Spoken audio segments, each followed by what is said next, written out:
이번 안내서는 세상을 바꾼 한 사과 그림으로 시작합니다.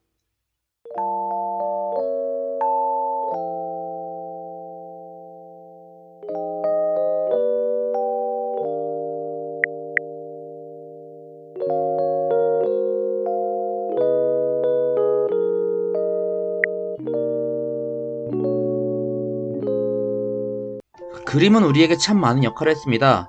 그 중에서도 먼저는 16세기 해부학 교실에 바꿔놓은 그림을 보도록 하죠. 당시 해부학 교실은 지금하고는 많이 달랐습니다. 교수는 높은 단상에 올라가 단순히 학생들에게 밑줄만을 치기를 강요했고 암기하기만을 강요했죠. 심지어 그 당시 사용하던 교재 역시 고대 그리스 시대에 인체 해부가 금지됐던 시기에 갈레노스가 동물의 해부를 통해 얻은 지식을 인체에 적용시킨 내용이었기에 틀린 부분이 많았습니다. 물론 갈레노스의 연구 역시 그 당시에는 정말 엄청난 업적입니다만 그 노력을 비웃는 듯 그 제자들은 그저 신봉할 뿐이었습니다. 이때 베살리우스가 이 현상을 뒤집고자 새로운 수업을 시작합니다. 그는 교실에서 직접 해부를 하고 이를 반영한 책은 다채로운 그림으로 채워졌죠. 이때 사람을 직접 해부하여 인체 하나하나를 구체적으로 나타낸 레오나르도 다빈치의 공이 이 변화에 큰 역할을 했습니다. 정확히, 자세하게, 구체적으로 보고 표현하는 것은 매우 중요하죠.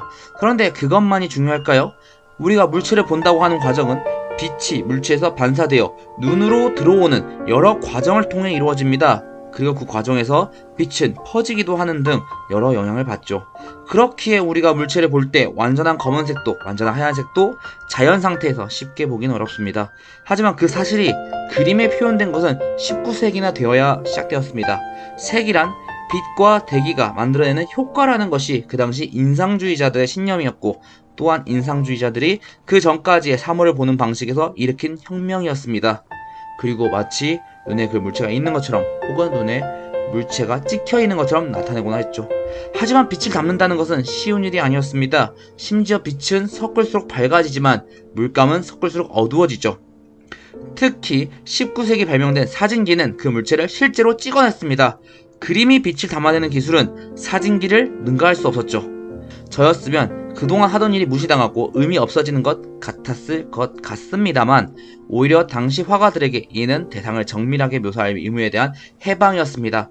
그들은 검은색으로 어두움을 표현하는 대신 보색을 이용하기 시작했고 몇 가지 색의 점들이 만들어내는 눈에서의 착각으로 여러 색들을 표현했죠. 또한 뚜렷한 경계의 표현이 아니라 눈앞에 아지랑이같이 표현하기도 했습니다. 그 안에서 자신의 감상들을 담기 시작했습니다. 앞서 본 사과 그림은 세잔이라는 화가의 그림입니다.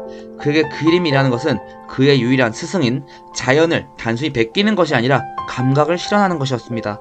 물론 그 이전의 그림들도 자신의 정신세계가 반영되어 있었습니다. 하지만 그는 그 정신세계뿐 아니라 우리의 육체적 상황까지도 반영하고자 했습니다. 실제로 우리는 두 눈으로 봅니다. 그리고 눈은 곡면으로 되어 있죠. 하지만 그 전까지 원근이라고 하면 물체는 직선들로 이어지며 한 점에서 모였습니다. 그림 속 세상이 뒤틀리기 시작한 것은 세잔부터였죠. 여러 시점들이 혼재되기 시작합니다. 여러 의미들이 담아지기 시작하고요. 더 이상 그림은 세상을 그대로 담는 것에 의미를 끝내지 않습니다. 그림은 화가가 살아가는 그 세상과 그 세상에 살고 있는 한 화가 모두를 담기 시작했죠. 우리에게는 단순한 하나의 예술품을 보일지라도 말이에요. 그리고 오늘 본 것처럼 예술이 여기 오기까지 과학이 영향을 받기도 하고 영향을 주기도 하는 등 많은 영향들이 있었습니다. 오늘의 안내서는 여기까지입니다. 과학과 예술 누가 먼저일까요? 오늘의 과학을 여행한 당신의 생각은 어떻습니까?